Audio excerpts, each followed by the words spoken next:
They say you can smell danger before you see it. That night, it smelled like cigar smoke, aged whiskey, and something darker I couldn't name. Desperation, maybe. Or blood. But I'm getting ahead of myself. Let me start where it really began.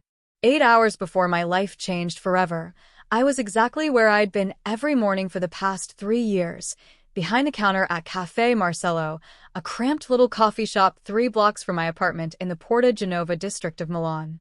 The espresso machine hissed and sputtered while I wiped down tables that never seemed to stay clean.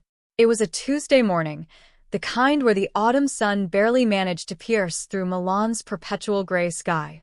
My feet already ached from the early shift, and I had 2 more jobs to get through before the night even started. "You're taking that job tonight?" Julia cornered me by the register, her voice dropping to a whisper even though the morning rush had cleared out. She'd been my best friend since we were teenagers, back when life was simpler and debt wasn't a noose tightening around my neck. I didn't meet her eyes. Couldn't. Because if I looked at her, really looked at her, I'd see the worry there.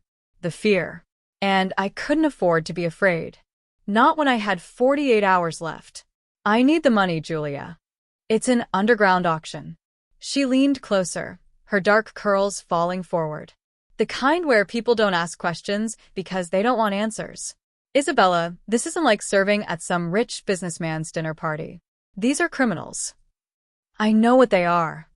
I finally met her gaze, and I could see my own exhaustion reflected back at me. "And I know what happens if I don't pay the loan sharks by Thursday. So yes, I'm taking the job." My phone buzzed on the counter between us. We both looked at it.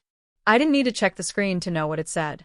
The same message I'd been getting every day for the past 6 months, ever since my father died and left me with debts I'd been too young and too trusting to understand I was signing for.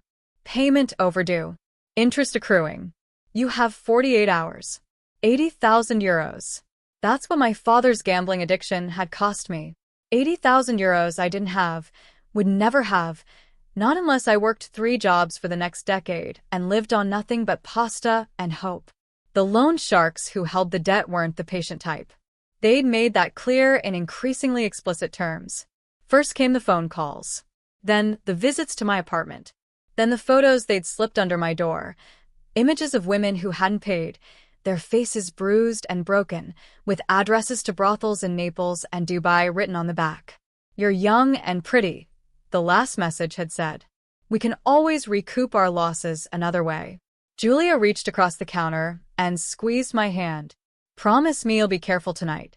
Promise me you'll text me every hour." "I promise." She didn't look convinced, but what else could I say? That I was terrified? That every cell in my body was screaming at me not to go? That didn't matter. Survival rarely gave you good options. Sometimes it only gave you the least terrible choice. The agency had called me 3 days ago. Discretion Events, they called themselves, a nice name for a company that provided servers for occasions where the hosts didn't want anyone remembering faces or asking questions. The pay was obscene. 3,000 euros for a single night's work. More than I made in a month at all 3 of my jobs combined. What kind of event pays that much? I'd asked the woman on the phone. "The kind where you keep your head down, your mouth shut, and your eyes on your tray," she'd replied. "You'll be serving drinks and hors d'oeuvres. That's it. You don't speak unless spoken to. You don't look anyone directly in the eye. You don't make mistakes. Can you handle that, Miss Rossini?" I could handle anything for 3,000 euros. Or so I'd thought. The rest of that Tuesday crawled by in a haze of coffee orders and forced smiles.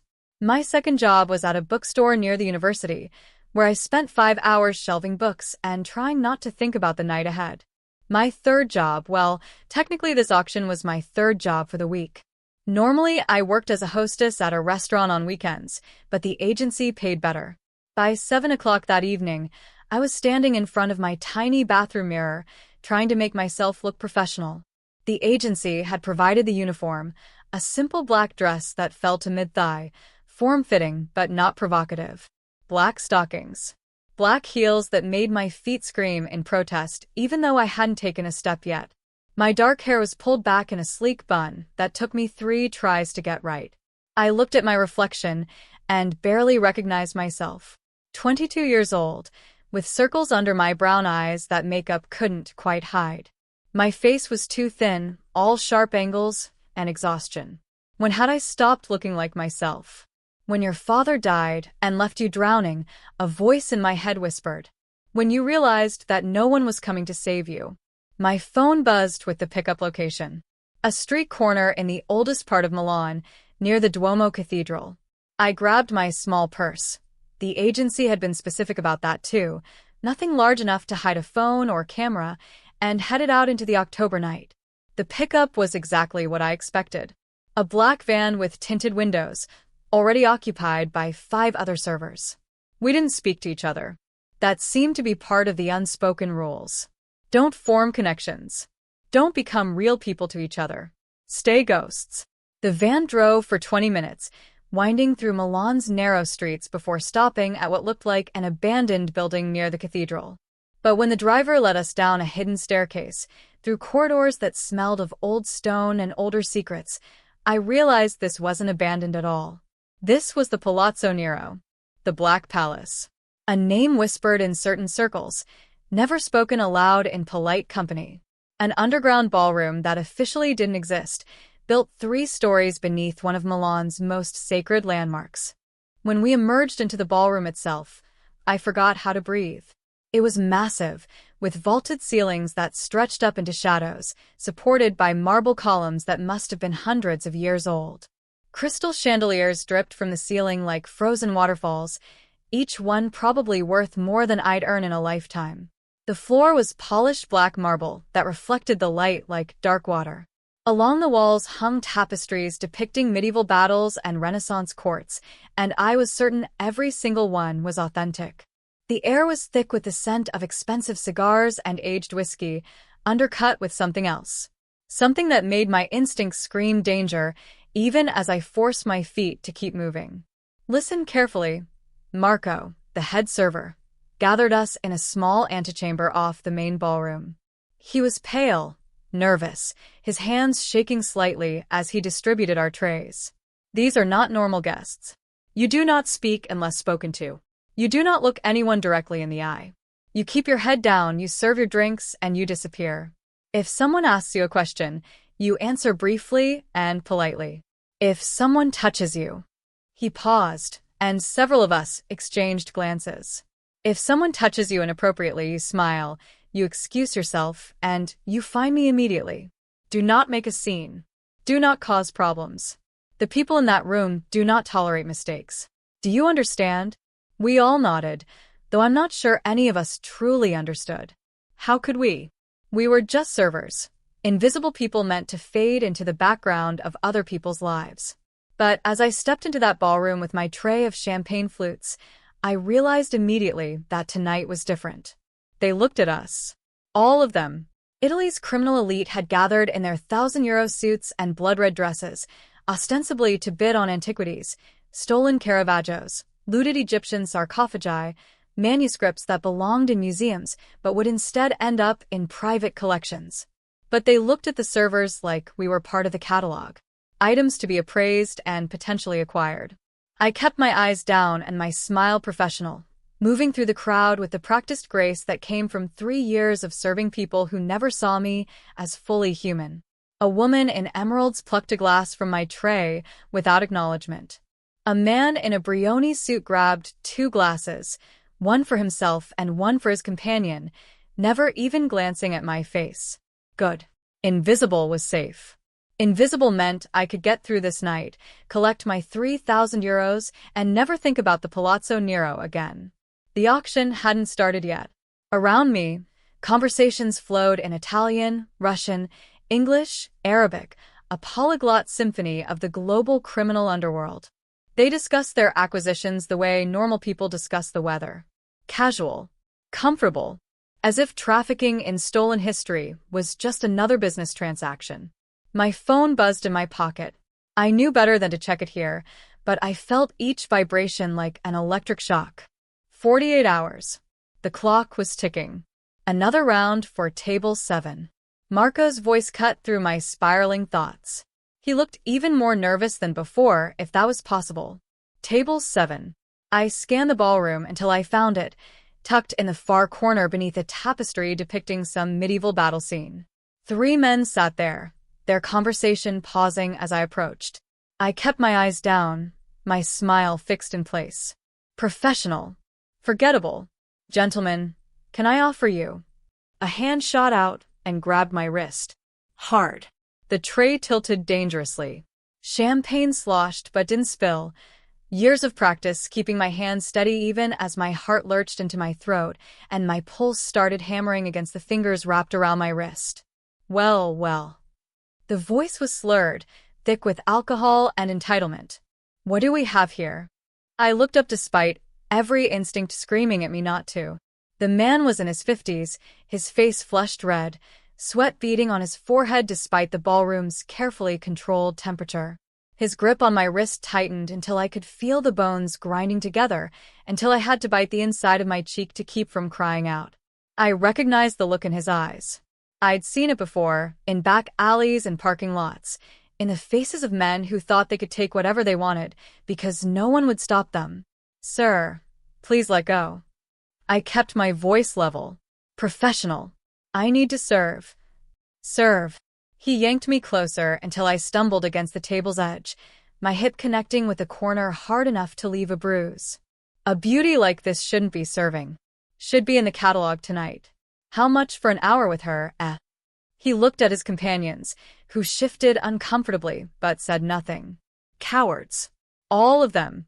My free hand tightened on the tray. I could smash it into his face. Could grab one of the champagne flutes and drive the broken glass into his wandering other hand, which had started creeping up my arm toward my shoulder. Could scream, could fight, but then what? Marco had been clear. Cause a scene, lose the job, get blacklisted from every agency in the city. And I needed this money. God, I needed this money. 3,000 euros was the difference between having options and having none. The drunk man's fingers dug into my skin, and I felt something inside me start to crack. How many times could a person be grabbed, touched, violated in small ways before they shattered completely? How many times had I swallowed my pride, my anger, my self-respect, all in the name of survival? Remove your hand. The voice cut through the ballroom like a blade, through silk. Everyone heard it. Conversations died mid-sentence.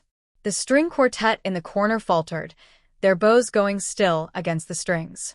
Even the drunk man's grip loosened slightly, though he didn't let go.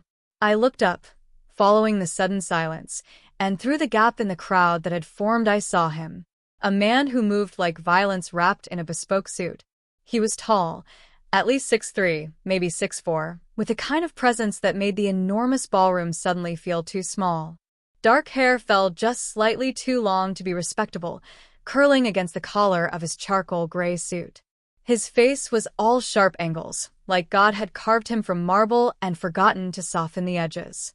High cheekbones, a strong jaw shadowed with stubble, a mouth that looked like it had forgotten how to smile. But it was his eyes that made my breath catch. Gray. The color of smoke before a fire, or storm clouds about to break open. Cold and assessing, taking in the scene with a kind of calm that suggested he'd seen worse and done worse, and would do worse again without hesitation.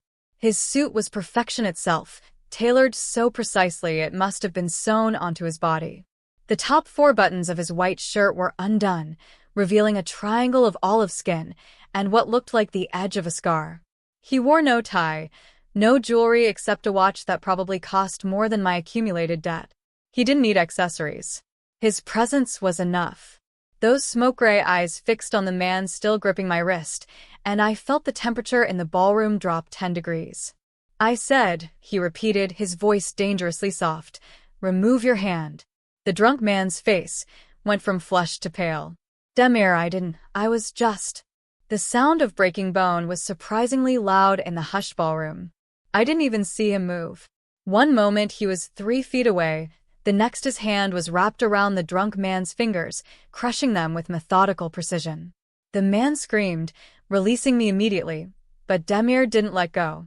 He kept squeezing, and I heard another crack. Then another. When you touch what belongs to me, Demir said, his tone conversational despite the violence of his actions. You forfeit the privilege of having hands. I'm sorry. The drunk man was sobbing now, trying to pull away. I didn't know she was yours.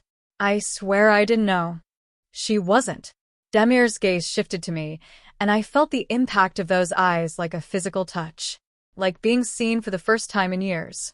Really seen, not just glanced at and dismissed. Until now. He released the man's ruined hand, letting him collapse back into his chair, cradling his mangled fingers and whimpering. Then Demir reached for me, one arm sliding around my waist with casual possessiveness that made every nerve ending in my body light up in warning, and something else. Something I absolutely should not be feeling. He pulled me against his side, and I could feel everything. The heat of him through the thin fabric of my dress. The solid muscle beneath his suit jacket. The barely controlled violence thrumming through his frame like electricity through a live wire. This beauty, he announced to the room, his voice carrying to every corner of the ballroom, is mine. And then he kissed me. Not gently. Not asking permission. His mouth claimed mine with brutal certainty, one hand tangling in my hair and tilting my head back at an angle that made stars burst behind my closed eyelids. The kiss was possessive, demanding, a public claiming that left no room for doubt or negotiation. His tongue swept against mine, and I tasted whiskey and something darker, more dangerous. I should have fought. Should have pulled away, slapped him, screamed. But my body betrayed me, melting against his solid warmth even as my mind screamed warnings. The tray slipped from my nerveless fingers. Somewhere someone caught it. I heard the clink of crystal being saved, but I couldn't focus on anything except the man consuming me with his kiss. When he finally pulled back, I was breathing hard, my lips swollen, and my legs unsteady. The ballroom was absolutely silent. 100 criminals watched us, their expressions ranging from shock to fear to something that looked almost like pity. Demir's hand remained possessive on my waist, his fingers spread wide against the small of my back, holding me upright when I wasn't entirely certain I could stand on my own. The auction will begin in 10 minutes, he said to the room at large, as if he hadn't just broken a man's hand and kissed a stranger in front of everyone. Anyone who bids on anything I want will meet the same fate as our friend here. He gestured casually at the still sobbing man. Understood. Murmurs of assent rippled through the crowd. They understood. Of course they understood. I was beginning to understand too, though my mind was still struggling to catch up with what had just happened. Luca Demir. I knew the name, because everyone here knew the name. Whispered it like a curse or a prayer depending on whether you owed him money or favors. He controlled the black market antiquities trade across 3 continents. They said he'd killed his first man at 19. He answered to no one, feared nothing, and destroyed anyone foolish enough to cross him. And he just claimed me in front of everyone. He looked down at me, his expression unreadable. Come with me. It wasn't a question. His hand on my waist became a guiding pressure, steering me through the crowd toward a door I hadn't noticed before, hidden behind one of the tapestries. I should have resisted. Should have run. But where would I go? Back to my apartment where loan sharks waited? Back to my 3 jobs that barely kept me fed? Back to a life that was already choking me? Besides, I could still feel the imprint of his lips on mine. The way my body had responded despite every logical reason not to. That terrified me more than anything else about this entire nightmare of an evening. We entered a private room, some kind of office with leather furniture and bookshelves lined with what I suspected were priceless first editions. Persian rugs covered the floor. A painting that looked suspiciously like a lost Caravaggio hung on one wall. Demir released me, moving to pour himself a drink from a crystal decanter. Whiskey, judging by the amber color. His movements were controlled, precise, like everything else about him. Sit. I remained standing, wrapping my arms around myself. It was either that, or start shaking visibly. I need to get back to work. No. He took a sip of his drink, watching me over the rim of the glass. You don't. Your supervisor has already been compensated for your absence. He set the glass down with a soft click. along with a generous bonus for providing such quality staff tonight. The way he said quality made heat creep up my neck. I lifted my chin, trying to find some shred of dignity in this situation. You can't just buy people. Can't I? His smile was sharp, predatory. Your name is Isabella Rossini. You're 22 years old. You work at a cafe, a bookstore, and occasionally as event staff through agencies like the one that brought you here tonight. Your father died 6 months ago, leaving you with debts totaling approximately 80,000 euros to some very unpleasant people. You live alone in a studio apartment in the Porta Genova district. You take the tram to work. You eat pasta 4 nights a week because it's cheap. He paused, letting each detail land like a blow. Should I continue? The room tilted slightly. You investigated me. I investigate everyone who enters my spaces. He moved closer, each step deliberate. But I noticed the moment you walked in. The way you move. The way you keep your eyes down, but miss nothing. The way you're drowning but refuse to ask for help. I don't need help. You need 80,000 euros by Thursday, or those loan sharks will sell you to cover the debt. His voice was matter-of-fact, as if he were discussing the weather. I know the men who hold your markers. They specialize in young women with no family, no resources, no options. By this time next week, you'll be in a brothel in Naples if you're lucky. Dubai if you're not. The truth of his words hit me like a fist to the stomach. I'd known, of course. Had known for weeks what would happen when I couldn't pay. But hearing it stated so baldly, so certainly, made it real in a way it hadn't been before. What do you want? My voice came out smaller than I intended. Demir reached out, his fingers tracing my jawline with surprising gentleness. The contrast between this touch and the violence he'd just displayed was jarring, disorienting. I'll clear your debt. All of it. In exchange, you belong to me for 5 years. I jerked back. Belong to you? You'll live in my home. Follow my rules. Learn what I teach you. Be available when I want you. His eyes burned into mine. In exchange, you'll have safety, luxury, and the certainty that no one will ever touch you without your permission, except me. This is insane. The words burst out before I could stop them. This is completely insane. I don't even know you. You know enough. He withdrew his hand, returning to his drink. You have 5 minutes to decide. After that, the offer expires, and you return to your life. He checked his watch. Definitely a Patek Philippe. Definitely worth more than a car. What's left of it? I should have said no. Should have walked out, found another way, sold everything I owned and run somewhere far from Milan and loan sharks and men who thought they could buy people. But I looked at Luca Demir, at the cold certainty in his eyes, the power radiating from every line of his body, and I knew he was offering something no one else could. Survival. A terrible, complicated survival, but survival nonetheless. If I say yes, I heard myself ask, what exactly would you want from me? His smile was slow, dangerous, promising things I wasn't ready to name. Everything, Isabella. I would want everything. And God help me, standing in that room with my lips still burning from his kiss and my future hanging by a thread, I knew I was going to say yes. The words left my mouth before I could fully process what they meant, what I was agreeing to. Yes. 1 word. 3 letters. My entire life handed over to a man I didn't know. Demir's expression didn't change. No triumph, no satisfaction. Just a slight nod, as if he'd known all along what my answer would be. Smart girl. He pulled out his phone, typed something quickly, then pocketed it again. His movements were efficient, practiced, like a man who'd made 1,000 deals and never doubted the outcome of a single one. Your debt will be cleared within the hour, he said, his tone casual, as if erasing 80,000 euros was no more significant than paying for coffee. I'll have your belongings collected from your apartment tomorrow. Tomorrow? My voice sounded distant, detached, like it belonged to someone else. Someone braver or more foolish than me. I start tomorrow? You started the moment you said yes. He moved closer, his hand cupping my face with a possessiveness that made my breath catch. His palm was warm against my cheek, his thumb tracing my lower lip with deliberate slowness. From this moment forward, you're mine. No more tram rides. No more pasta 4 nights a week. No more working yourself to exhaustion for people who don't deserve you. You don't even know me. I know enough.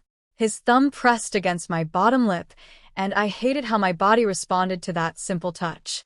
I know you're stronger than you think. I know you're desperate enough to make dangerous choices. And I know that kiss affected you as much as it did me. I wanted to deny it, but we both knew it would be a lie. The door opened without a knock. A man entered, tall, broad-shouldered, with a scar running from his temple to his jaw, like someone had tried to split his face open and failed. His eyes were dark, assessing, taking in the scene with the kind of professional detachment that suggested he'd walked in on far stranger situations. He nodded to Demir. The auction is ready. Good. Demir's hand dropped from my face, and I felt the absence of his touch like a physical cold. Take Isabella to the car. Ensure she's comfortable. The scarred man's gaze flickered to me, assessment in his eyes, calculating whether I was a threat, an asset, or just another possession in Demir's collection. Yes, sir. Wait, I protested, finding my voice again. I can't just leave. My supervisor has been informed you're unwell and had to depart early, Demir interrupted smoothly, along with a bonus that ensures he won't ask questions. Everything is handled, Isabella. That's what I do. I handle things. He said it with such absolute certainty that I almost believed him. Almost believed that a man could simply reshape reality with money and power and cold, calculated control. The scarred man, whose name I would later learn was Dmitri, led me through corridors I hadn't known existed, up a service elevator, and out into the cool Milan night. The October air bit at my bare arms, making me shiver, though I wasn't sure if it was from cold or shock or the delayed reaction to everything that had just happened. A car waited at the curb. Sleek and black and undoubtedly worth more than my entire life's earnings combined. Dmitri opened the door with surprising courtesy. Miss Rossini. I slid into the leather interior, and immediately the scent of expensive cologne and newer leather enveloped me. The seats were heated. There was a privacy partition between the back and the driver's seat. A small refrigerator stocked with water and what looked like champagne. This was how the other half lived. The half that didn't worry about rent or debt, or whether they could afford to eat something other than pasta that week. Dmitri closed the door and took his position in the driver's seat. The privacy partition remained up, giving me the illusion of solitude, even though I could see his eyes occasionally checking on me in the rear-view mirror. My phone buzzed. A text from an unknown number. Your apartment at Porta Genova. Be ready at 9 a.m. Bring nothing. Everything will be provided. I stared at the message, reality finally crashing over me in waves. I'd just sold myself for 5 years. 5 years of my life, handed over to a man I didn't know, whose reputation was built on violence and control. 5 years of belonging to Luka Demir. I should have felt trapped, terrified. Instead, I felt something else. Something I was too exhausted and overwhelmed to name. Relief, maybe. Or the strange calm that comes when you finally stop fighting the inevitable. The drive took 40 minutes. We left the city center, heading into the hills where Milan's wealthiest kept their estates hidden behind stone walls and armed security. The kind of neighborhood where even the air felt expensive, where the silence itself was a luxury purchased with money and power. The car finally turned through iron gates that opened automatically, following a long driveway lined with cypress trees that looked like dark sentinels in the moonlight. And then I saw it. The house. No, the mansion. The estate. It was a study in old-world elegance meets modern security. Stone walls that looked like they'd stood for centuries, arched windows that belonged in a Renaissance painting. But also cameras at every angle, reinforced doors, guards patrolling the perimeter with the kind of casual alertness that suggested they were very good at their jobs. A fortress disguised as a home. Dmitri opened my door. This way. Inside, the mansion was exactly what I expected and nothing I was prepared for. Marble floors that gleamed like mirrors. Vaulted ceilings that seemed to stretch up forever. Artwork that belonged in museums, a Titian here, what looked like a Botticelli there, sculptures that were probably priceless scattered, like casual decorations. This was where I would live now, in a palace fit for criminals and kings. A woman appeared at the end of the entrance hall. 50s, iron gray hair pulled into a severe bun, her expression professionally neutral in a way that suggested she'd seen everything and been shocked by nothing. Miss Rossini. Her voice was crisp, accented with the kind of Italian that spoke of good breeding and better education. I'm Signora Caruso. I manage Mr. Demir's household. Her eyes swept over my server's uniform with faint disapproval, taking in the wrinkled dress, the scuffed heels, the hair that had started to escape its bun. Your rooms have been prepared. Please follow me. My rooms. Plural. She led me up a curved staircase that would have made Scarlett O'Hara jealous, down a hallway lined with more priceless art, and finally to a set of double doors that she opened with a flourish that was just barely short of theatrical. You're sweet. I stepped inside and forgot how to breathe. It was larger than my entire apartment. Bedroom, sitting room, bathroom with a tub that could fit 3 people. The bed was enormous, draped in what looked like silk sheets in a deep charcoal gray. Floor-to-ceiling windows overlooked gardens lit by subtle ground lights, creating an almost magical effect in the darkness. The closet, because of course there was a walk-in closet, was currently empty, waiting to be filled. But several boxes were stacked near the entrance, and I could see designer labels peeking out from the tissue paper. Mr. Demir will join you for breakfast at 8, Signora Caruso informed me, her tone making it clear this was not a request or an invitation but a command. Please be dressed appropriately. Clothing has been provided. She gestured to the boxes with one elegant hand. What's considered appropriate? I asked, my voice sounding small in the enormous space. Mr. Demir prefers classic elegance. You'll find suitable options. She moved toward the door, then paused, turning back to look at me with an expression that might have been sympathy or might have been warning. A word of advice, Miss Rossini. Mr. Demir values obedience and discretion above all else. Remember that, and your time here will be manageable. She left, the door closing with a soft click that somehow sounded like a cell door locking.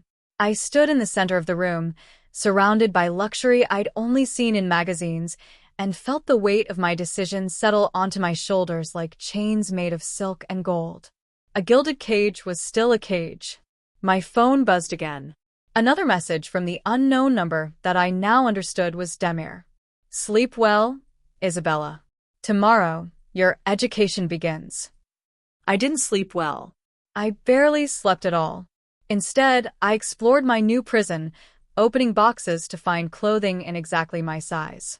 Designer labels I recognized from fashion magazines that Julia used to flip through during our lunch breaks. Dresses, slacks, blouses, all in a sophisticated palette of blacks, grays, and deep jewel tones. Fabrics that whispered against my skin like water. Shoes lined up in the closet, ranging from practical flats to vertiginous heels that I wasn't sure I could walk in. Lingerie in silk and lace, far more expensive and revealing than anything I'd ever owned. The bathroom was stocked with products I couldn't pronounce. French and Italian labels that cost more per bottle than my monthly grocery budget. The towels were so soft they felt like clouds. I took a bath at 3 in the morning, sinking into water that smelled of lavender and something else, rosemary, maybe. The tub had jets. There was a television embedded in the wall. This bathroom was nicer than any home I'd ever lived in. And I hated how much I didn't hate it. At 7:30, I forced myself out of bed and into the shower, then stood in front of the closet trying to decide what appropriately dressed meant. I settled on black slacks that fit perfectly and a cream silk blouse that felt like butter against my skin. Left my hair down because I had no idea what else to do with it. Minimal makeup, I'd never been good at that anyway. At precisely 8 o'clock, there was a knock on my door. Miss Rossini, Mr. Demir is waiting. I followed a young man in a crisp suit through the mansion's corridors, trying to memorize the route and failing. Every hallway looked the same, every turn indistinguishable. We descended a curved staircase, passed through rooms filled with antiques and art, and finally entered a sunlit dining room overlooking the gardens. Luca sat at the head of a table that could seat 20, reading a newspaper and drinking espresso. He looked up as I entered, and those smoke-gray eyes swept over me with an intensity that made me want to check if my blouse was buttoned correctly.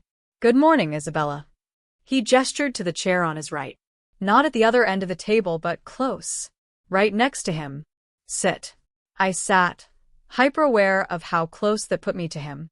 The table was laden with breakfast, fresh bread, pastries, fruit, cheeses, cold cuts. Enough food to feed 10 people. "Coffee or tea?" he asked, his tone conversational, as if this were completely normal. As if I hadn't sold myself to him less than 12 hours ago. "Coffee, please." He poured it himself, adding cream and sugar without asking how I took it. When he slid the cup across to me, it was exactly right.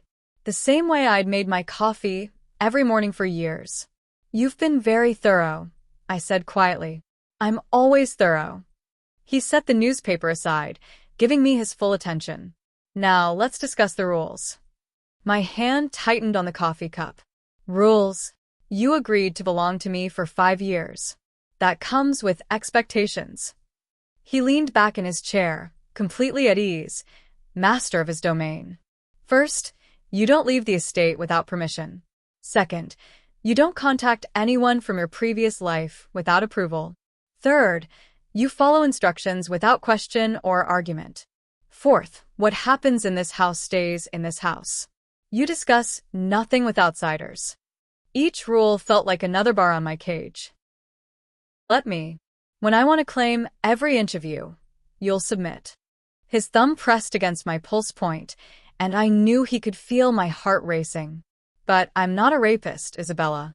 I won't force you. I'll seduce you until you beg me to take you." My breath caught. "That's not going to happen." "We'll see." He released my wrist and stood. "Eat." "Your first lesson begins in an hour. Dmitri will show you to the workshop."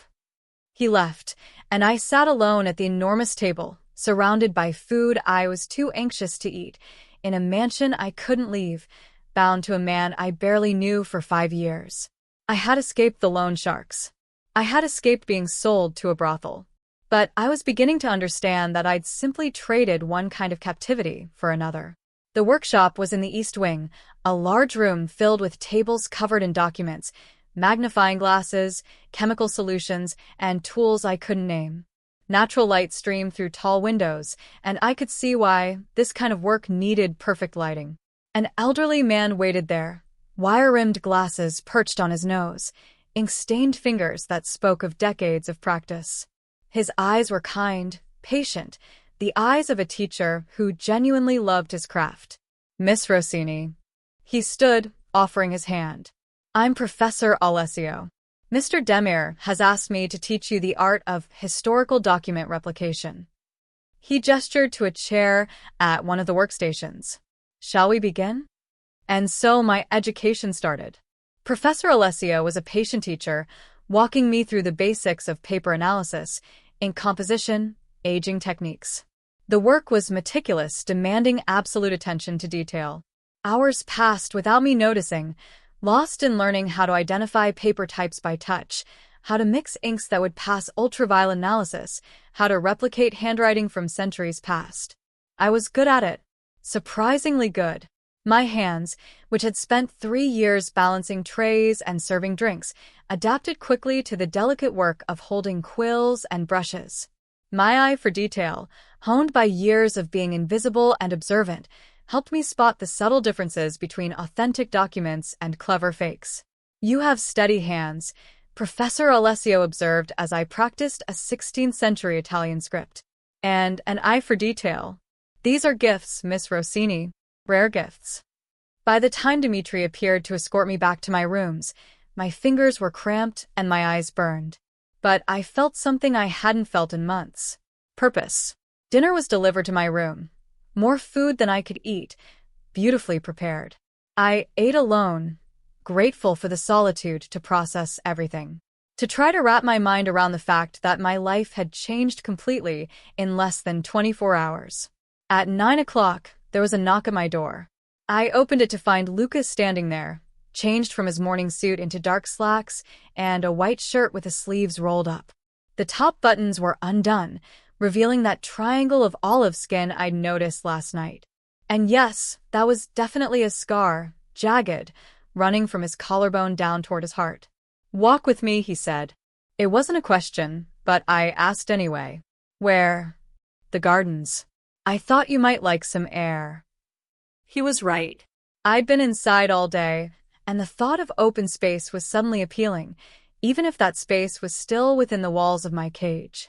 I followed him through the mansion and out onto a terrace that overlooked formal gardens lit by moonlight and subtle landscape lighting. We walked in silence for several minutes, the only sounds our footsteps on gravel paths and the distant splash of a fountain. "How was your first lesson?" Luca asked eventually. "Interesting. Professor Alessio is a good teacher. He's the best." Luca glanced at me. "And he says you're a natural. That pleases me." "I'm glad I can be useful," I said, unable to keep the edge from my voice. He stopped walking, turning to face me. "You're angry." "I'm adjusting to captivity. The cage is comfortable, though." His tone was almost amused. "You'll grow accustomed to it. A cage is still a cage, no matter how gilded." "True." He reached out, his fingers tangling in my hair with that same casual possessiveness. "But consider the alternative. This time last night, you were serving drinks to men who saw you as meat. Now you're learning a craft, sleeping in silk sheets, eating food prepared by a Michelin-trained chef. Is this really so terrible?" I wanted to say yes, wanted to rail against the loss of freedom, the rules, the way he touched me like he owned me. But the truth was more complicated. "I don't know yet," I admitted. His smile was approving. "Honest. I like that." His hand tightened in my hair, tilting my head back. Not painfully, but firmly, with undeniable control. "I'm going to kiss you again, Isabella." "Why are you telling me?" "Because I want you to know it's coming. I want you to have time to anticipate it, to feel your body respond even though your mind says you shouldn't want this." He leaned closer, his breath warm against my lips. "I want you to understand that I see every reaction, every tremor, every betrayal of desire your body can't hide." And then he kissed me. Slower than last night, but no less consuming. His mouth moved against mine with deliberate skill, coaxing a response I tried desperately not to give. But my body betrayed me again, melting into him, my hands somehow finding their way to his chest where I could feel his heartbeat, steady and strong beneath my palms. When he pulled back, we were both breathing harder. 5 years, Isabella," he murmured against my lips. "By the time your contract ends, you'll be mine in every way that matters. And the beautiful thing? You'll want to be." He released me and walked back toward the mansion, leaving me standing alone in the moonlit garden, my lips burning and my heart racing, and the terrible knowledge settling in my chest that he might be right. 3 months passed in a strange rhythm of captivity and luxury. My days followed a pattern that became almost comfortable in its predictability. Mornings with Professor Alessio in the workshop, learning the intricate art of forgery. How to age paper with tea and sunlight. How to crack pigments the way they would have been prepared in the 16th century. How to replicate the pressure and flow of quill pens that hadn't been used in hundreds of years. Afternoons studying art history, chemistry, linguistics. I learned to read Latin, to identify Renaissance binding techniques, to spot the microscopic tells that separated authentic documents from clever fakes. I was good at it. Better than good. Within 6 weeks, I'd successfully replicated a letter supposedly written by Lucrezia Borgia that fooled even the professor on first inspection. Luca came to the workshop sometimes, watching me work with those unreadable smoke-gray eyes. He never interrupted, never offered praise or criticism. Just observed in silence that made me hyper-aware of every movement, every breath. The nights were different. Luca was true to his word. He didn't force me, but he seduced me with the patience of a man who had all the time in the world and knew exactly how the game would end. Dinners in the formal dining room where we sat close enough that I could feel the heat of him. Walks in the garden where his hand would find the small of my back, burning through the silk of my dress. Conversations in his study where he'd pour expensive wine. Water for me now, he was careful about that, and we'd discuss art history, philosophy, and I'd find myself forgetting that I was his captive, his property, his project. And the kisses. God, the kisses. He kissed me every night before I retreated to my rooms. Sometimes gentle, almost tender. Sometimes demanding, possessive, leaving me breathless and aching. He learned my body's responses better than I knew them myself. Where to touch to make me gasp, how to angle his mouth to make my knees weak, exactly how long to draw it out before pulling away and leaving me wanting more. Not yet. He'd murmur against my lips when my hands clutched at his shirt, when my body pressed against his seeking more. When you come to me, Isabella, it will be because you can't bear not to. Because you've stopped fighting what we both know you want. I hated that he was right. Hated how my body responded to him. How I started anticipating our evening walks. How I'd catch myself watching him during dinner, wondering what his hands would feel like on bare skin instead of just through clothing. The isolation didn't help. I had no contact with my former life. My phone had been replaced with one that only called numbers Luca approved, which meant basically just internal house numbers and emergency services. I had no internet access except through a monitored computer in the library, and even then, Signora Caruso checked my browsing history daily. Julia. I missed Julia with an ache that was physical. My best friend, who'd warned me, who'd been worried, who probably thought I was dead in a ditch somewhere. I'd been allowed to send her one message, carefully monitored. I'm safe. I can't explain, but I'm okay. Please don't look for me. I love you. I wondered if she'd believed it. Wondered if she'd tried to find me anyway. Wondered if she hated me for disappearing. Signora Caruso was professional but distant. Professor Alessio was kind but focused only on our lessons. Dimitri and the other guards were polite ghosts, there and not there, protecting and imprisoning in equal measure. My only real human connection was Luca, and he knew it. Of course he knew it. He designed it that way. One evening in late winter, 4 months into my captivity, Luca invited me to his private study after dinner. It was a room I'd only glimpsed before. Rich wood paneling, floor-to-ceiling bookshelves holding what I'd learned to recognize as an extraordinary collection of rare books and manuscripts. A massive desk that looked like it had belonged to a Renaissance prince. A fireplace where a small fire burned despite the warm evening. Sit, he said, gesturing to a leather chair near the fireplace. I sat, accepting the glass of wine he offered. He settled into the chair across from me, close enough that our knees almost touched. Professor Alessio tells me you're ready for your first real project, Luca said, swirling his wine. A letter from Machiavelli to Lorenzo de' Medici discussing political strategy. There's a buyer in London who will pay $500,000 for authenticated correspondence from that period. $500,000? I tried to keep the shock from my voice. Euros. More if the content is particularly interesting. His eyes gleamed in the firelight. You'll create the letter. I'll provide the historical context, the appropriate content. You'll handle the physical replication. If it passes inspection, we split the profit. Split? I repeated. I thought I belonged to you. Why would you share the money? Because I reward excellence, Isabella. 20% of every successful piece you create goes into an account in your name. At the end of 5 years, you'll walk away with significant wealth. Enough to start over anywhere in the world. The offer was generous. Suspiciously generous. What's the catch? No catch. Just incentive.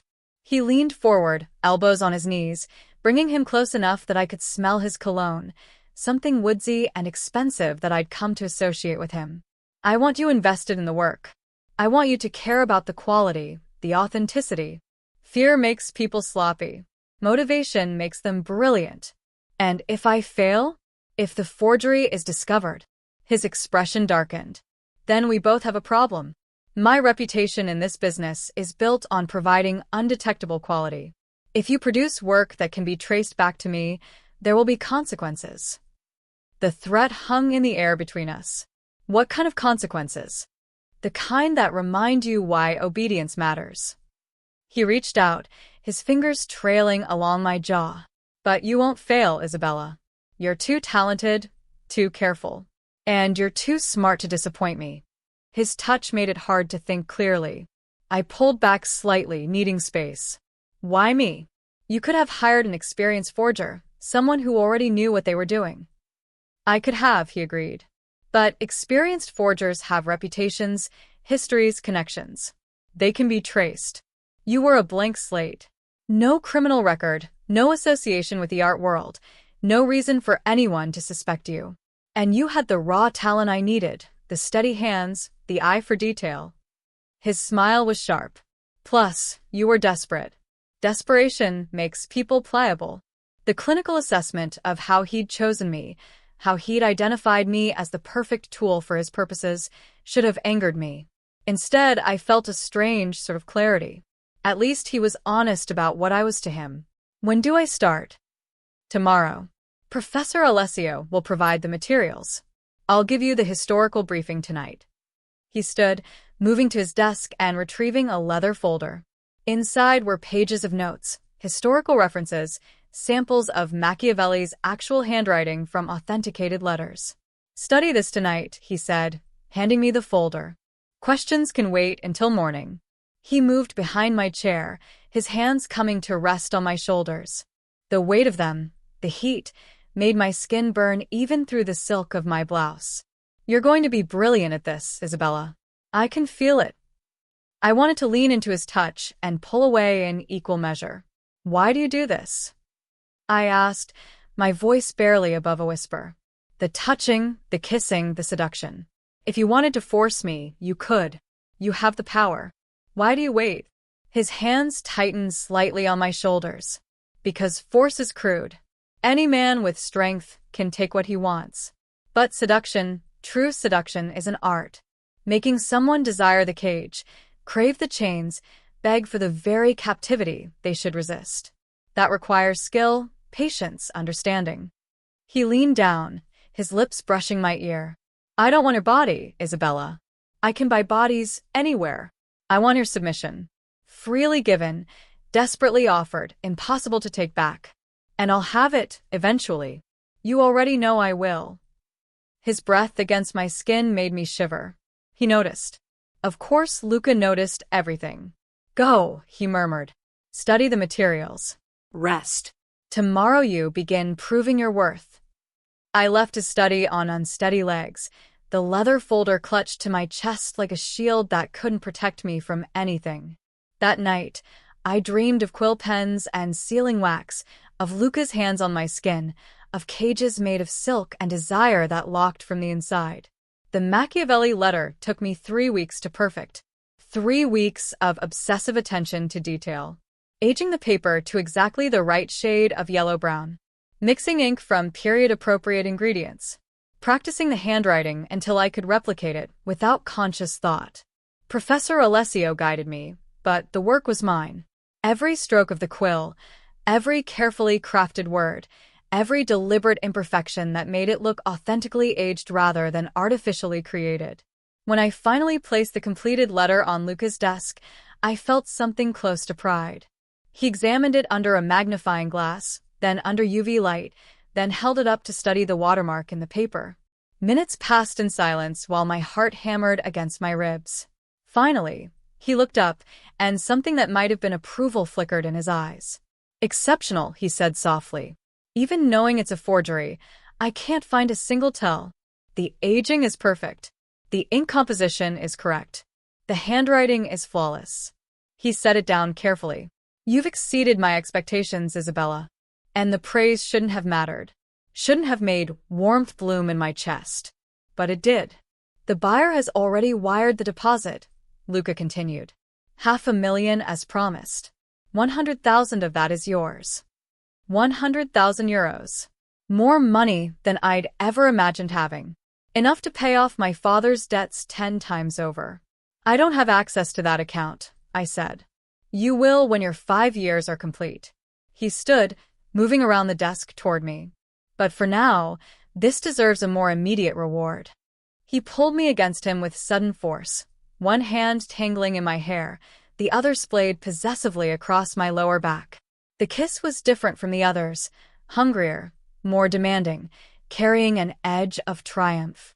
When he pulled back, we were both breathing hard. "You're mine, Isabella," he murmured against my lips. "My creation, my tool, my treasure. And you're becoming exactly what I knew you could be." The words should have felt like a brand. Instead, they felt like belonging. And that terrified me more than anything else. I turned 23 in August, 6 months into my captivity. I didn't mention it to anyone. What was the point? Birthdays were for people with friends, with family, with lives that extended beyond gilded cages and beautiful lies. But Luca knew. Of course he knew. He knew everything about me, had known my birthday before I'd ever set foot in his mansion. That morning, I woke to find a small velvet box on my nightstand. Inside was a necklace. Delicate gold chain, a pendant in the shape of a quill pen, tiny diamonds set along its length. Beautiful. Personal. A reminder of what I'd become for him. I wore it to breakfast without being asked. Luca's smile when he saw it made something twist in my chest. "It suits you," he said, reaching across the table to adjust how it lay against my collarbone. His fingers lingered on my skin. 23. Still so young, yet already so accomplished. "Thank you." What else could I say? The past 2 months had been productive. 3 more successful forgeries. We were climbing the stairs back to the main house when I felt it. A wave of nausea, so intense I had to grab the railing to keep from falling. "Isabella." Luca's hand steadied me immediately, his grip firm but not painful. "What's wrong?" "I don't know. Another wave hit, and this time I couldn't fight it. I turned and vomited into a decorative plant at the top of the stairs. Humiliation burned through me even as my stomach heaved again. Luca pulled my hair back, his touch surprisingly gentle. When the spasms finally passed, he helped me to a nearby sitting room, easing me onto a velvet sofa. "Signora Caruso," he called, his voice sharp with command. "Get Dr. Marchesi." Now. "I'm fine," I protested weakly. Probably just something I ate. But even as I said it, my mind was racing backward. When was my last period? I'd been irregular since the stress of my father's death, since the loan sharks and the fear and the constant anxiety. But it had been 8 weeks. Maybe 9. No. No, that wasn't possible. Luca and I had never had sex. He'd kept his word about that, hadn't forced me. But the kisses had become more heated over the months, the touching more intimate. And one night, 3 months ago, after too much wine and the intoxicating high of completing a particularly difficult forgery, we'd come so close. His hands under my dress. My hands fumbling with his belt. Desperate friction and need. We'd stopped. He'd pulled back at the last moment, both of us breathing hard, and said, "Not like this. Not when you're drunk on success and wine. When I take you, Isabella, you'll be sober and certain." But we'd been reckless. Too close. Too heated. And apparently close enough. Dr. Marchesi arrived within the hour, a discreet physician who clearly asked no questions about the nature of Luca's household or the young woman who'd suddenly appeared in it 6 months ago. He examined me in my rooms while Luca paced outside like a caged animal. I could hear his footsteps through the door, back and forth, relentless. "Miss Rossini," the doctor said gently, snapping off his gloves. "When was your last menstrual period?" My hands went instinctively to my stomach. I'm not sure. 2 months, maybe. He performed a quick examination, then took a blood sample. "I'll have the results within a few hours, but based on your symptoms and history, I believe you're pregnant. Approximately 8 to 10 weeks along." The room tilted. Pregnant. With Luca's child. We'd never even had sex. Not really, but apparently we'd been close enough. Reckless enough. When Dr. Marchesi left, Luca entered my rooms. His expression was unreadable as he sat on the edge of my bed, his eyes fixed on my face. "Pregnant," he said. The word was flat, carefully neutral. He's not certain yet. The blood test. He's certain. Luca's hand found my stomach, resting there with careful possession. My child. growing inside you. This changes the contract, I said, trying to find solid ground in the earthquake of my thoughts. I can't. This wasn't part of our deal. Having a baby wasn't. This changes nothing. His eyes met mine, fierce and certain. Except that now you're even more mine than before. The mother of my heir. The woman carrying my bloodline. I didn't agree to this. Life rarely asks for agreement, Isabella. His hand pressed more firmly against my stomach. But this child will be protected, cherished, given every advantage. And so will you if you're smart enough to accept it. I should have been angry. Should have demanded he let me go, find some way to escape this cage that was now closing even tighter around me. But all I felt was a strange, terrifying certainty that Luca was right. This changed everything and nothing. I was still his. Now, perhaps forever. The blood test confirmed it. 8.5 weeks pregnant, due in early April. Dr. Marchesi prescribed vitamins and rest, warning me that stress could affect the pregnancy. Luca became even more controlling. No more wine with dinner. Not that I'd been drinking much anyway. No more late nights in the workshop. Professor Alessio's lessons were shortened to 4 hours a day. My diet was monitored by Signora Caruso. I was forbidden from lifting anything heavy, from walking too far in the gardens, from doing anything that might put the pregnancy at risk. You're being ridiculous, I protested one evening. I'm pregnant, not dying. You're carrying my child, Luca countered, his voice brooking no argument. Every precaution will be taken. The possessiveness should have felt suffocating. Instead, it felt like being wrapped in armor. Restrictive, yes, but also protective. 3 weeks after the diagnosis, everything fell apart. It started with a phone call. I was in the workshop, carefully aging a document with a solution Professor Alessio had mixed, when Dimitri appeared in the doorway.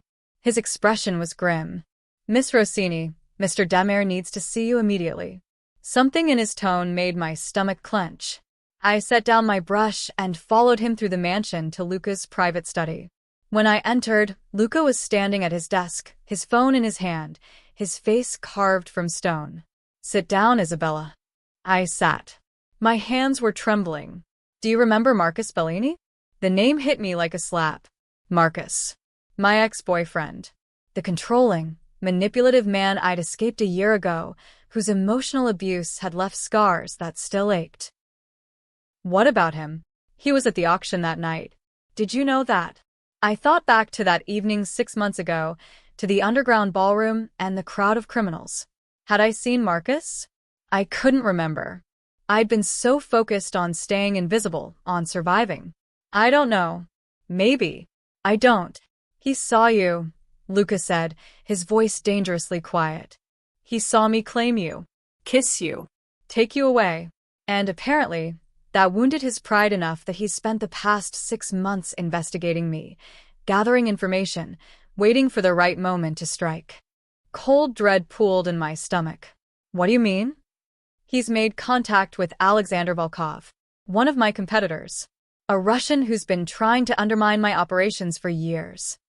Lucas set his phone down with careful precision. Marcus offered him information about you, about the forgeries, about my security protocols, in exchange for help rescuing you from me. That's insane. I don't need rescuing. I don't want. I know that. You know that. But Marcus believes you've been brainwashed, imprisoned, held against your will. His eyes met mine. And Volkov doesn't care about rescuing anyone. He sees an opportunity to take what's mine and destroy me in the process. What are we going to do? We. His smile was sharp, almost pleased. You're not going to do anything. You're going to stay here, in the most secure part of the mansion, with Dimitri and 6 other guards. And I'm going to handle this. Luca. This is not negotiable, Isabella. He moved around the desk, his hands framing my face. You're carrying my child. I will not risk either of you. Do you understand? I nodded, even as fear clawed at my throat. That night, I barely slept. I lay in my bed, our bed now, since I'd started sleeping in Luca's rooms 2 weeks ago, and listened to the sounds of the mansion. Footsteps. Low voices. the occasional crackle of radio communication between guards. Luca didn't come to bed. At 3 in the morning, I got up and went to find him.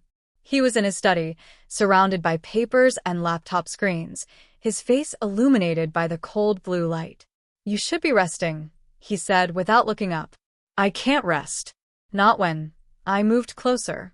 "Let me help. I know Marcus. I know how he thinks." No. "Luca, please. I'm not some fragile thing that needs to be locked away. Let me." No. He looked at me finally, and the intensity in his eyes stole my breath. "Do you understand what men like Volkov do to pregnant women? The kind of leverage you represent? If they get their hands on you, Isabella, they won't just use you against me. They'll make sure I watch while they—" He stopped, his jaw clenching. "You're staying here. That's final." 2 days passed in tense, awful waiting.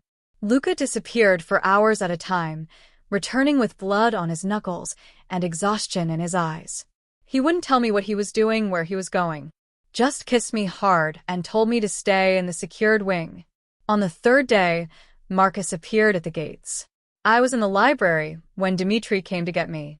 "Miss Rossini, you need to see this." He led me to a room I'd never been in before, a security center filled with monitors showing every angle of the estate. And there, on the screen displaying the front gates, was Marcus. He looked exactly as I remembered. Handsome in that preppy, entitled way.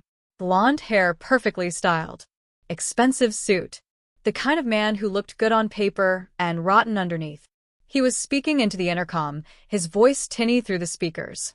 "Isabella, I know you're in there. I know Demir is keeping you prisoner. I'm here to help you. Just come to the gates. You don't have to be afraid anymore." Rage flooded through me. Hot and bright and clarifying. Let me talk to him, I said. Dmitri looked uncertain. Mr. Demir said. "I don't care what Luca said. Let me talk to him." Dmitri pressed a button, and my voice transmitted to the front gates. "Marcus." On the screen, I saw him straighten, relief flooding his face. "Isabella. Thank God. Are you okay? Has he hurt you?" "I'm fine, Marcus. Better than fine." "He's brainwashed you. I can hear it in your voice. But it's okay. I've brought help. We're going to get you out of there." "I don't want to get out, Marcus. I'm exactly where I want to be." His expression shifted from relief to confusion to anger. "You can't mean that. He's a criminal. He's dangerous. He's mine," I said, and the truth of those words settled into my bones. "And I'm his." By choice. "So take your rescue attempt and your wounded pride and leave, Marcus. Before you get yourself killed." "Isabella, listen to me." No. "You listen. You never owned me. You never will. What Luca and I have, it's complicated and messy and probably unhealthy, but it's real. And it's mine. So go." I nodded to Dmitri, who cut the transmission. On the screen, I watched Marcus stand at the gates for a long moment.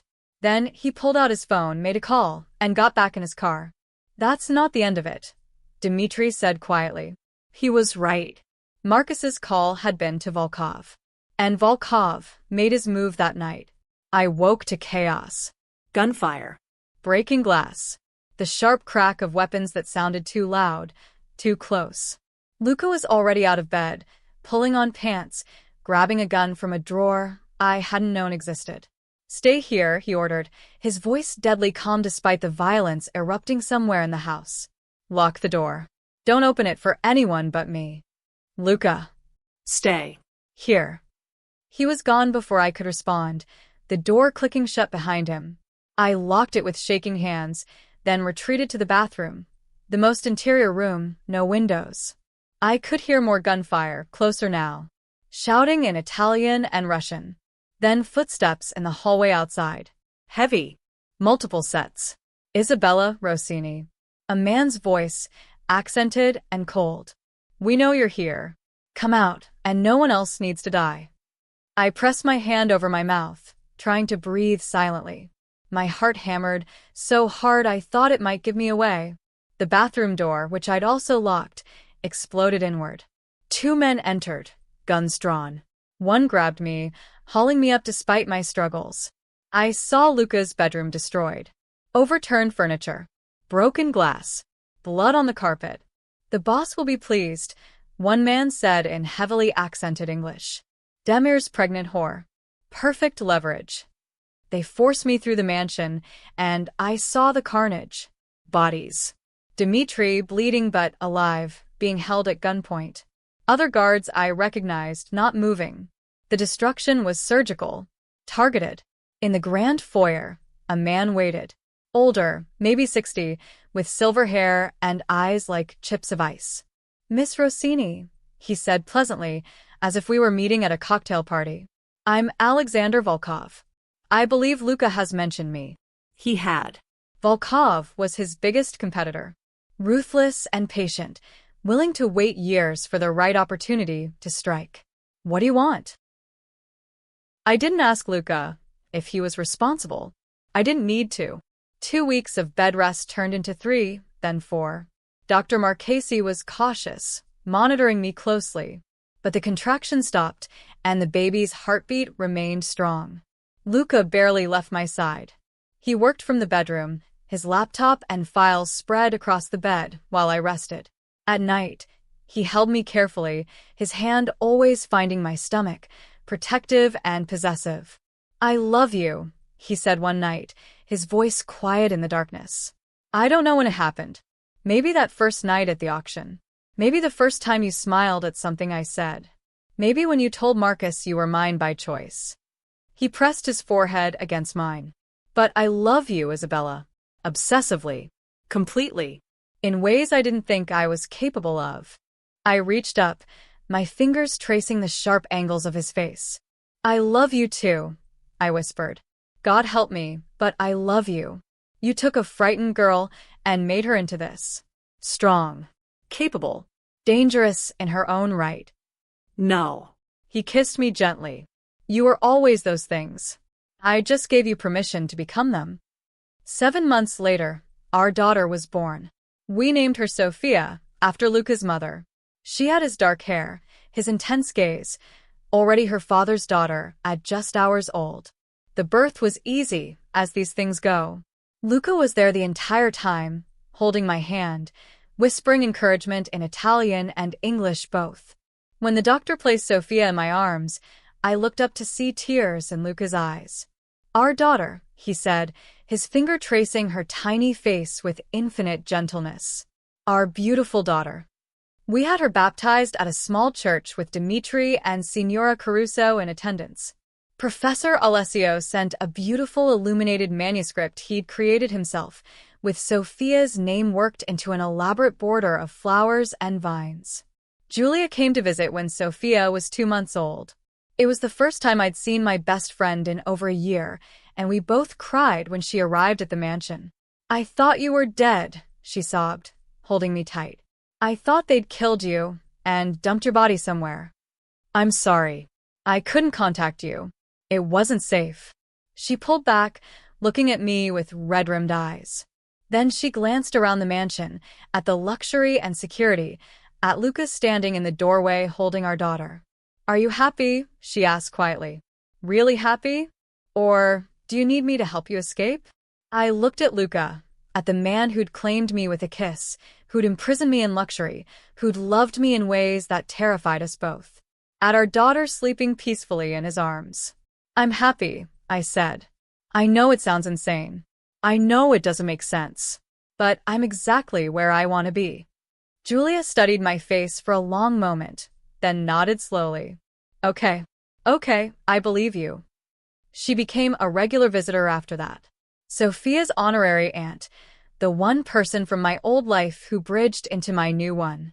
The forgery work continued, though at a slower pace with a baby to care for. I was still good at it, better, even now that I understood what I was creating wasn't just lies but a kind of alternate truth. Stories that should have existed, histories that could have been. I built a legitimate auction house as a front, dealing in authenticated antiquities alongside the carefully placed forgeries that no one could prove weren't authentic. Within 3 years, Rossini Auctions was one of the most respected in Europe. Luca and I got married when Sophia was 1 year old.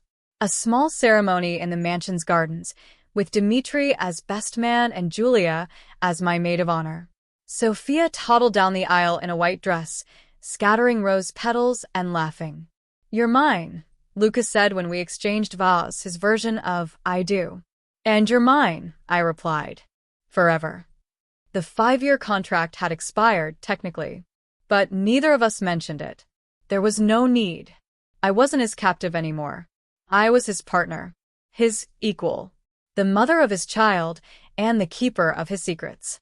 On our daughter's 5th birthday, we stood in the garden watching her play with the children of Dmitri and some of Luca's other associates. She was brilliant, sharp as her father, with my artistic talent and his ruthless focus.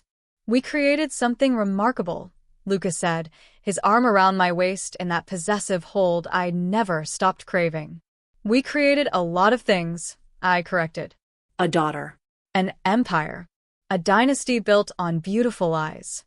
He turned me to face him, his hands framing my face the way they had that first night.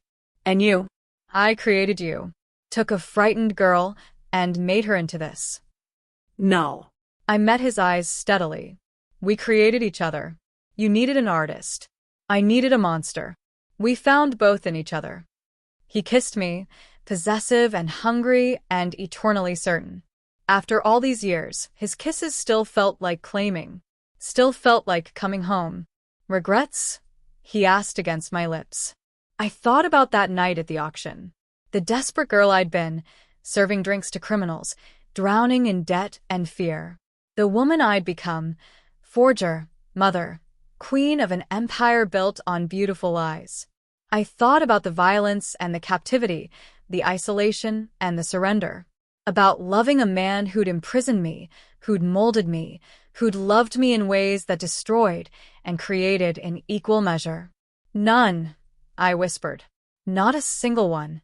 Because the truth was, I didn't want to be saved. Didn't want to be free of the chains Luca had wrapped around both of us. Our love was born from violence and obsession and darkness. But it was ours. Chosen and claimed and fiercely protected. And I wouldn't change a single moment of how we found each other in that underground ballroom, in the smoke and shadows, when another man called me beautiful and the Mafia boss said, "That beauty is mine." He was right then. He's right now. I am his. Completely. Forever. And he is mine. I didn't ask Luca if he was responsible. I didn't need to. 2 weeks of bed rest turned into 3, then 4. Dr. Marchesi was cautious, monitoring me closely. But the contraction stopped, and the baby's heartbeat remained strong. Luca barely left my side. He worked from the bedroom, his laptop and files spread across the bed while I rested. At night, he held me carefully, his hand always finding my stomach, protective and possessive. "I love you," he said one night, his voice quiet in the darkness. I don't know when it happened. Maybe that first night at the auction. Maybe the first time you smiled at something I said. Maybe when you told Marcus you were mine by choice. He pressed his forehead against mine. "But I love you, Isabella. Obsessively. Completely. In ways I didn't think I was capable of." I reached up, my fingers tracing the sharp angles of his face. "I love you too," I whispered. "God help me, but I love you. You took a frightened girl and made her into this. Strong. Capable. Dangerous in her own right." "No." He kissed me gently. "You were always those things. I just gave you permission to become them." 7 months later, our daughter was born. We named her Sophia, after Luca's mother. She had his dark hair, his intense gaze, already her father's daughter at just hours old. The birth was easy, as these things go. Luca was there the entire time, holding my hand, whispering encouragement in Italian and English both. When the doctor placed Sophia in my arms, I looked up to see tears in Luca's eyes. "Our daughter," he said, his finger tracing her tiny face with infinite gentleness. "Our beautiful daughter." We had her baptized at a small church with Dmitri and Signora Caruso in attendance. Professor Alessio sent a beautiful illuminated manuscript he'd created himself, with Sophia's name worked into an elaborate border of flowers and vines. Julia came to visit when Sophia was 2 months old. It was the first time I'd seen my best friend in over a year, and we both cried when she arrived at the mansion. "I thought you were dead," she sobbed, holding me tight. "I thought they'd killed you and dumped your body somewhere. I'm sorry. I couldn't contact you. It wasn't safe." She pulled back, looking at me with red-rimmed eyes. Then she glanced around the mansion, at the luxury and security, at Lucas standing in the doorway holding our daughter. "Are you happy?" she asked quietly. "Really happy? Or do you need me to help you escape?" I looked at Luca, at the man who'd claimed